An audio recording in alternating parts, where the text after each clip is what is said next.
नमस्कार साथियों, स्वागत है आप सभी का एक बार फिर से निशा फाउंडेशन पर। और 2 दिन अपनी क्लास नहीं हो पाई, कोई टेक्निकल इशू था, तो अपना जो टॉपिक था ऑर्गेनिक फार्मिंग, वो टॉपिक बिल्कुल कंटिन्यू है और आगे चर्चा करते हैं जैविक खेती के बारे में। तो स्वागत है आप सभी का एक बार फिर से हमारी शानदार और जानदार क्लास में। स्टार्ट करते हैं आज की क्लास को। और यहां पर अब आज आगे जैविक खाद में डिस्कस करने वाले हैं हरी खाद के बारे में। अपन ने कंपोस्ट के बारे में, वर्मी कंपोस्ट के बारे में और FYM इसके बारे में पढ़ लिया है। और अब आगे नंबर है हरी खाद का। बिल्कुल क्लास 12 जेट CUT सुपरवाइजर तमाम एग्जामों का खास और दमदार सवाल। और आज की क्लास का टॉपिक है हरी खाद, जिसे ग्रीन मैन्यूर कहा जाता है।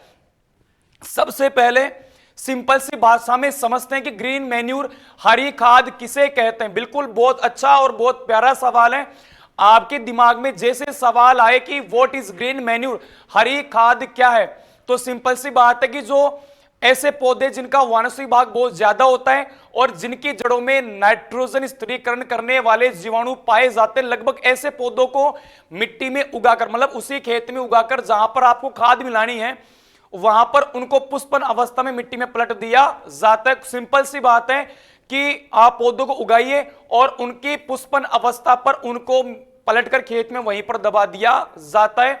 उसे अपन क्या बोलते हैं, हरी खाद या ग्रीन मैन्यूर। आगे इसकी जो डेफिनेशन है उसके बारे में थोड़ा चर्चा करते हैं।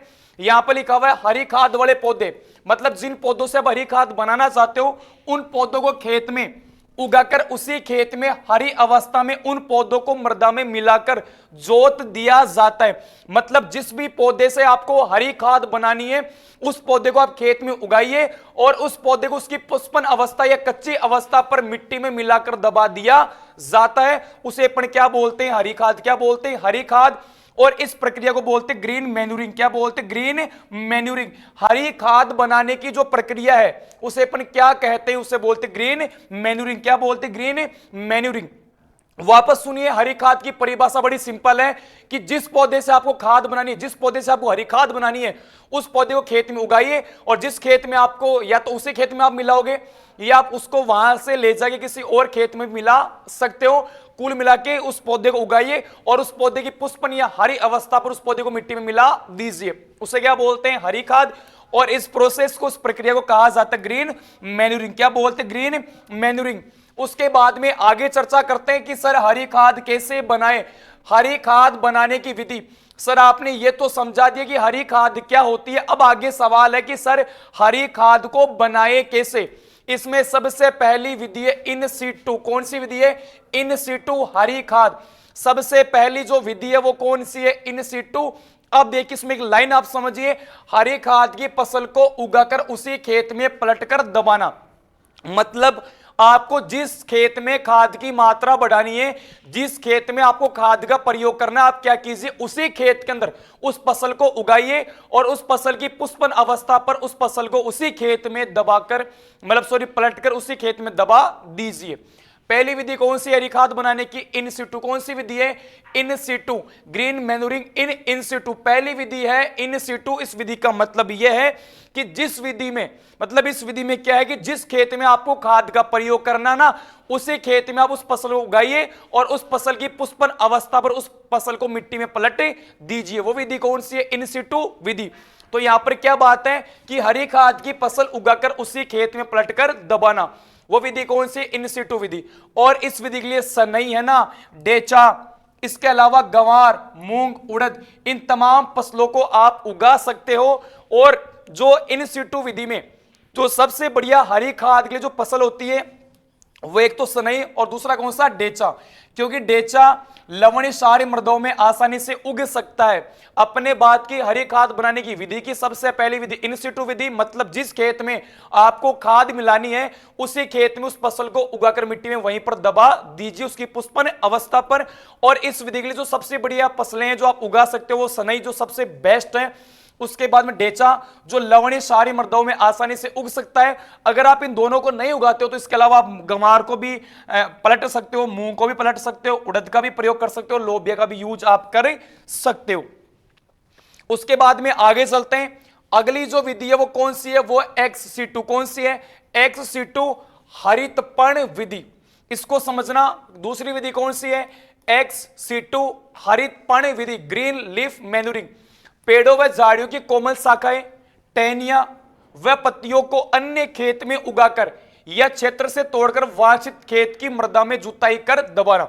इधर समझना, जैसे मान लो ये ए खेत और दूसरा कौन सा है, बी। कौन सा है, यहां पर दो खेत है ए और बी। आपको क्या करना है, इस बी में क्या करना है, आपको खाद मिलाना है। क्या मिलाना है, खाद। तो आप क्या करोगे कि जो ए खेत ना, इस ए खेत के अंदर आप पौधे को उगाकर, या जो ए खेत की जो मेड़ वगैरह है, यहां पर जो बड़े पौधे उगे हुए हैं उनकी शाखाओं को काटकर, उनकी पत्तियों को आप तोड़कर, यहां इस खेत में आप कोई भी फसल उगाकर उसको यहां से काट लो और दूसरे खेत में ले जाकर उसे क्या कर दो, मिट्टी में दबा दो। वो विधि कौन सी होती है, वो होती है XC2 या हरित पर्णी विधि। मैंने क्या कहा कि पेड़ों व झाड़ियों की कोमल शाखाएं या टहनियां या पत्तियों को अन्य खेत में उगाकर, किसी और खेत में उगा लीजिए, या किसी और खेत से उनको तोड़कर आपको जिस खेत में खाद बनानी है उस खेत में लाकर मिट्टी में दबा दीजिए। वो विधि कौन सी होती है, XC2। इसका एग्जाम्पल है जैसे सुबबूल, करंज, सदाबहार, अमलतास, सफेद आग, इन सभी का आप यूज कर सकते हो हरी खाद के रूप में। किसका, जैसे बबूल है, करंज है, सदाबहार है, अमलतास है, सफेद आग, इन सभी का आप दूसरे खेत में आप उनको उगा सकते हो और फिर जिस खेत में आपको खाद का प्रयोग करना है उस खेत में आप उनको लाके मिट्टी में दबा दीजिए। ठीक है, आगे चलते हैं। उसके बाद में आगे सवाल आता है जो बहुत इंपॉर्टेंट है कि सर अगर हमें हरी खाद बनानी है, क्या बनानी है सर, अगर हमें हरी खाद बनानी है ना, तो हरी खाद के लिए सबसे बढ़िया क्रॉप, सबसे बढ़िया फसलें कौन सी हो सकती है। जानदार दमदार सवाल है। सवाल क्या है, ये 12th क्लास में तो बहुत इंपॉर्टेंट है। जेड CUT सुपरवाइजर में भी ऑब्जेक्टिव क्वेश्चन आते हैं, उनमें पूछा जा सकता है कि हरी खाद के लिए किन फसलों का यूज करना चाहिए। सबसे पहले तो आप ये समझिए कि हरी खाद बनाने के लिए मुख्यतः दलहनी फसलों का प्रयोग करना चाहिए। मैंने क्या कहा कि हरी खाद बनाने के लिए मुख्यतः दलहनी फसलों का प्रयोग करना चाहिए, क्योंकि इनकी जड़ ग्रंथियों में नाइट्रोजन स्थिरीकरण करने वाले जीवाणु पाए जाते हैं, जो बहुत पॉजिटिव इफेक्ट है सॉइल के लिए। आगे देखिए, यहां पर बात करते हैं हरी खाद वाली फसलें। इसमें सबसे पहले कौन सी आती, दलहनी फसलें। कौन सी आती, दलहनी फसलें।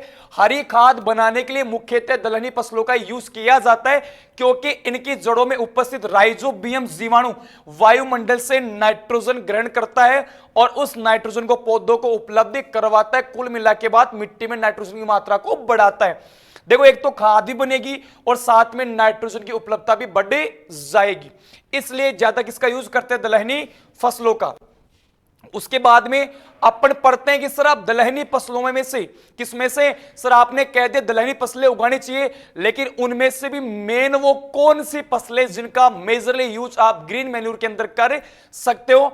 इसमें जो सबसे पहली फसल है वो कौन सी है, सनई कौन सी है, और सनई का नाम है क्रोटोलेरिया जुन्सिया। क्या नाम है, सनई का जो बॉटनिकल नेम है उसका क्या नाम है, उसका नाम है क्रोटोलेरिया जुन्सिया। सबसे पहली जो दलहनी फसल है वो कौन सी है, सनई, जिसका सबसे ज्यादा यूज हरी खाद में किया जाता है। और अपन इसके बारे में कुछ चर्चा करें तो चर्चा यह है कि जो उत्तरी भारत, यहां पर थोड़ी मिस्टेक हो गई, उत्तरी भारत में कहां पर, उत्तरी भारत में मुख्यतः हरी खाद के रूप में ज्यादा यूज किसका किया जाता है, वो करते सनई का, क्रोटोलेरिया जुन्सिया का।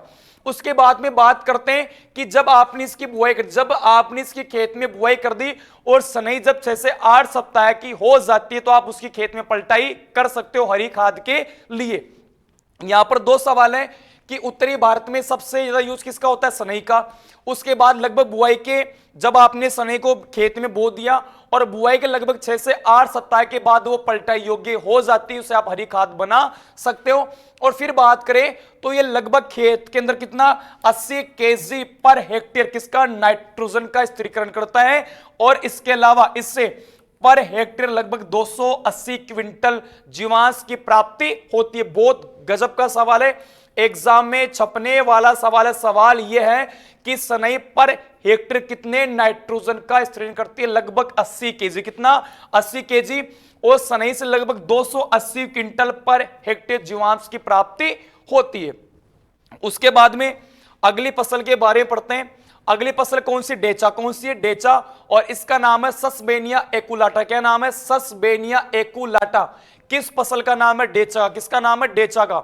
सनई के बाद जो दूसरी सबसे ज्यादा यूज होने वाली जो हरी खाद के रूप में फसल है वो कौन सी है, वो है डेचा। कौन सी है, डेचा।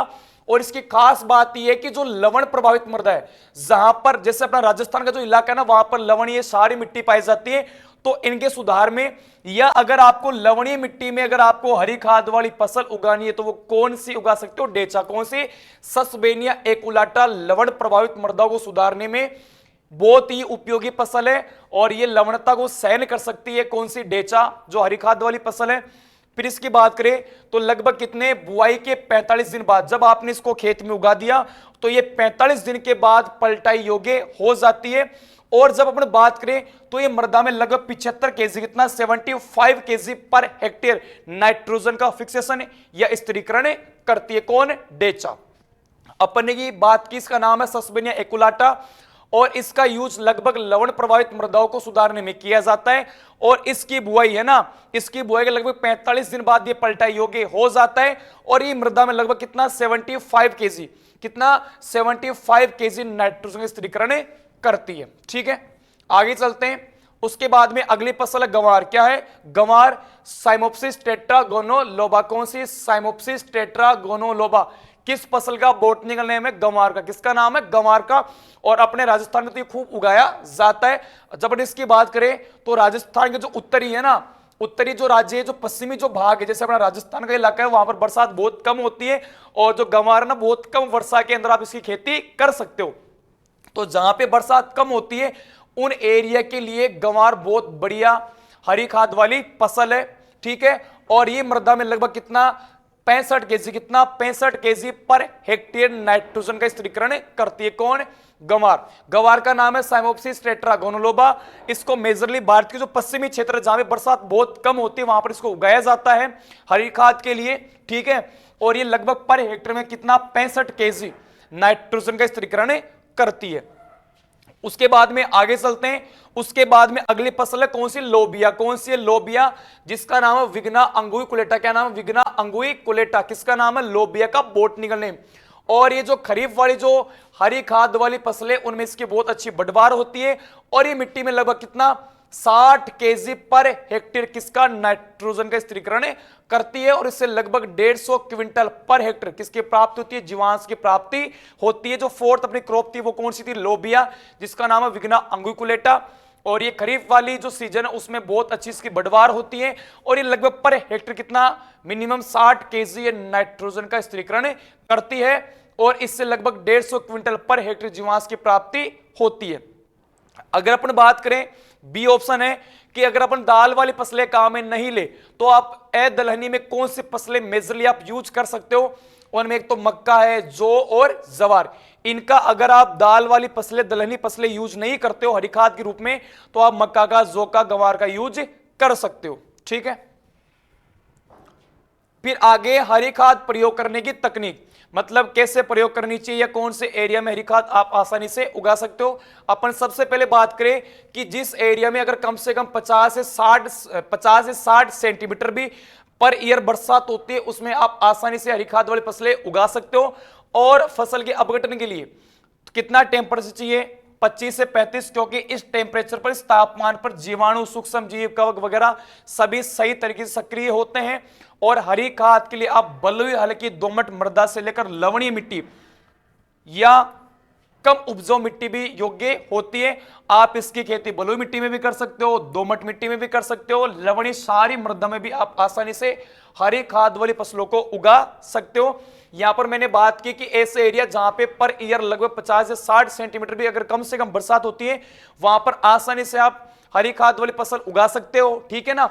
और हरी खाद का जो अपघटन होगा उसके टेम्परेचर कितना चाहिए? 25 से 35, क्योंकि इसी तापमान पे सूक्ष्म जीव सही सक्रिय होते हैं। ये बढ़िया तापमान है सूक्ष्म जीवों के लिए सक्रिय होने का। और इसके लिए खेती आप बलुई मिट्टी में भी कर सकते हो, दोमट में भी कर सकते हो और लवणीय मिट्टी में भी आप कर सकते हो। अगर मिट्टी कम उपजाऊ है तो उसमें भी हरी खाद वाली फसल आप आसानी से उग सकती है। ठीक है, उसके बाद में बात करें कि सर जो हम हरी खाद वाली फसलें कहां मिलेंगे ना, तो उनकी हमें बीज की मात्रा कितनी लेनी चाहिए। आपका सही सवाल है कि सर अगर हम हरी खाद वाली फसल उगाते हैं ना तो उस बीज की मात्रा कितनी लेनी चाहिए पर हेक्टेयर। अगर आप नहीं उगाते हो ना तो लगभग 50 से 60 केजी, कितनी? 50 से 60 KG per hectare seed rate सने के लिए बहुत बढ़िया होती है। उसके बाद जो डेचा है उसकी कितनी 60 से 80 केजी, गंवार की कितनी 20 से 25 केजी, मूंग की कितनी 15 से 20 केजी, उड़द की कितनी 15 से 20 केजी और लोबिया कितनी 45 से 50। क्या कहा मैंने, अगर आप हरी खाद वाली फसलें उगाना चाहते हो तो आप उनकी बीज दर कितनी कहां में ले सकते हो। जैसे सनई अगर आप उगाते हो तो 50 से 60 केजी पर हेक्टेयर, अगर आप डेचा उगाते हो तो 60 से 80 केजी, अगर आप गंवार वाली हरी खाद फसल उगाते हो तो कितनी बीज रखोगे 20 से 25, अगर आप मूंग को उगाते हो तो कितनी 15 से 20 केजी, अगर आप उड़द को उगाते हो तो कितनी 15 से 20 केजी, और अगर आप लोबिया की खेती करते हो हरी खाद के लिए तो आप 45 से 50 केजी जो सीड रेट है वो काम में ले सकते हो पर हेक्टेयर। ठीक है, उसके बाद में आगे चलते हैं कि जो हरी खाद में जो दलहनी फसलें है ना, हरी खाद में आप जो दलहनी फसलें काम में लेते हो, अगर आपको उसमें उर्वरक का यूज करना है तो आप 20 केजी नाइट्रोजन का पर हेक्टेयर यूज कर सकते हो, या इसके अलावा आप 40 केजी फास्फोरस का भी पर हेक्टेयर प्रयोग कर सकते हो। फिर बात करते हैं कि सर हरी खाद वाली फसल में पलटाई कब करते हैं, कि सर हमें कोई फिक्स टाइम बताइए कि जिस टाइम पे उसकी पलटाई करना बहुत यूजफुल होता है। जब पौधों में किसका, जब पौधों में पुष्पन का टाइम होता है, मेनली तो यही है कि जब पौधों में पुष्पन का समय हो जाता है उस समय हरी खाद वाली फसल की खेत में पलटाई कर दी जाती है। और अगर खरीफ का सीजन किसका, अगर खरीफ का सीजन है तो आप उसकी पलटाई लगभग अगस्त के प्रथम सप्ताह में कर सकते हो। कब कर सकते हो, अगस्त के प्रथम सप्ताह में। और फसल कौन सी हो, खरीफ ऋतु की। ठीक है, तो क्या कहा मैंने कि अगर आप दलहनी फसलों में जो हरी खाद के लिए उगा रखी है अगर आप उनमें यूज करो एनपीके का तो नाइट्रोजन लगभग 20 केजी और फास्फोरस कितनी 40 केजी पर हेक्टेयर आप इसका यूज कर सकते हो। अगला सवाल आपका यह हो सकता है कि सर हरी खाद वाली फसल की पलटाई हम कब करें, तो पुष्पन के टाइम। किस टाइम करनी चाहिए, पुष्पन के टाइम। और अगर खरीफ का सीजन है जो बहुत इंपॉर्टेंट है तो उसकी पलटाई आप फसल की कब कर सकते हो, अगस्त के प्रथम सप्ताह में, या आप ये कह सकते हो कि अगस्त के महीने में पलटाई कर दी जाती है। अब आगे ये है कि कौन सी मृदाओं में कौन सी हरी खाद वाली फसल सबसे बेस्ट होती है। ठीक है, यहां पर कुछ मृदाओं के नाम है, कुछ फसलों के नाम है, मतलब कौन सी मिट्टियों में कौन सी हरी खाद वाली फसल बहुत बेस्ट हो सकती है। तो सुनिए, एक तो जो भारी मृदा है, कैसी, जिसमें कृषि कार्य करना आसान नहीं होता, जो भारी मृदा है ये तो जल प्लावित, मतलब जो यहाँ पे पानी ज्यादा भरा रहता है उन क्षेत्रों में आप डेचा और स्नई की खेती आसानी से कर सकते हो। इसके बाद में बलुई दोमट मृदा या जो लवणीय सारी मिट्टी, कौन सी, लवणीय सारी जो मृदा है उसके अंदर आप मूंग की खेती है ना, उड़द गंवार स्नई डेचा इन सभी को उगा सकते हो। ठीक है, और अगर जो शुष्क एरिया है जहां पर ड्राई क्लाइमेट है, ये बलुई दोमट मिट्टी बहुत ज्यादा है जहां पे बरसात बहुत कम होती है, वहां पे आप गंवार को स्पेशली उगा सकते हो, उड़द को भी उगा सकते हो, मूंग को भी और लोबिया को। यहां समझना कि जो भारी मिट्टी जहां पे कृषि कार्य करना आसान नहीं होता और जहां हमेशा जल भराव की कंडीशन बहुत ज्यादा रहती है तो वहां पे आप डेचा और सनई को उगा सकते हो। इसके अलावा जो लवणीय सारी मिट्टी है ना, जहां पे बलुई मिट्टी है वहां पे आप मूंग उड़द गंवार सनई डेचा इनको भी उगा सकते हो। मेनली तो ये है मूंग उड़द और गंवार। और अगर अपन बात करें जैसे अपना राजस्थान का जो एरिया है जहां पे शुष्क जो क्लाइमेट है, जो शुष्क जो जलवायु है, उसके अंदर आप मेनली गंवार को उगा सकते हो। उसके बाद आप उड़द का भी ऑप्शन देख लो, मूंग का भी आपके सामने ऑप्शन है और लोबिया भी आप आसानी से उगा सकते हो। ठीक है, एक बार मैं आज की क्लास को वापस रिपीट करता हूं और अपन ने यहां पे डिस्कस किया हरी खाद के बारे में। किसके बारे में, हरी खाद के बारे में।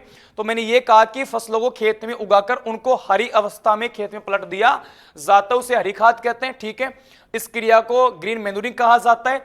उसके बाद इसको बनाने की दो विधि है, इन सिटू, मतलब जिस खेत में आपको खाद मिलानी उसी में फसल उगाओ और उसको वहीं पर पलट दो। उसके बाद एक्स सिटू, किसी और खेत में उगाओ और जहां आपको मिलानी उस खेत में लाके आपको उस पौधों को या वनस्पति भाग को मिला दो। उसके बाद में उपयुक्त फसलें सबसे बेस्ट है दलहनी फसलें, क्योंकि इनकी जड़ों में राइजोबियम जीवाणु पाया जाता है। और जैसे फॉर एग्जाम्पल सनई है, डेचा है, गंवार है, लोबिया, ये मेजरली 4 क्रॉप्स ज्यादातर यूज होती है हरी खाद के रूप में। ठीक है, उसके बाद जहां पे 50 से 60 सेंटीमीटर बरसात होती है वो इलाका सही है, तापमान 25 से 35। और उसके बाद में बात करें तो बीज दर सनई 50 से 60, डेचा 60 से 80, गंवार 20 से 25, मूंग 15 से 20, उड़द 15 से 20 और लोबिया 45 से 50, ये बीज दर आप इनमें ले सकते हो। उसके बाद में इनमें 20 केजी नाइट्रोजन का भी यूज कर सकते हो, फास्फोरस का भी 40 केजी पर हेक्टेयर यूज कर सकते हो। और इनकी पलटाई कब होती है, पुष्पन अवस्था पर। और अगर खरीफ का सीजन है तो आप इनकी पलटे अगस्त के प्रथम सप्ताह में कर सकते हो। और भारी मर्दों में डेचा और सनई, लवणेश्वरी मर्दों में मूंग, उड़द, गंवार, सनई, डेचा, और शुष्क क्षेत्रों में लगभग मुख्यतः गंवार और उड़द का यूज किया जाता है। ये थी अपनी आज की क्लास, और मैं उम्मीद करता हूं कि क्लास आपके समझ में आ गई होगी। थोड़ी तबीयत खराब है, इस कारण समझाने में आपको थोड़ी दिक्कत हो सकती है, समझने में भी दिक्कत हो सकती है। मेरी तबीयत खराब है तो शायद मैं आपको सही समझा नहीं पाया होगा। बाकी मैंने आपको पूरी कोशिश की है हर चीज को समझाने की, और 12th के बच्चों ने पढ़ लिया, जेड का भी आपका पढ़ा हुआ होगा, ठीक है। तो जितना हो उससे क्लास उतना शेयर कीजिए, और जितना कंटेंट जो ऑर्गेनिक फार्मिंग को आपको नीड होती है वो कंटेंट जितना है उतना मैं आपको उपलब्ध करवा रहा हूं। जितना हो सके उतना आप सपोर्ट कीजिए, शेयर कीजिए। और 2 दिन मेरी क्लास नहीं हो पाई तो उसके लिए आप सभी से माफी चाहता हूं। बाकी आप सभी का बहुत बहुत धन्यवाद। जय हिंद, जय नेशनल।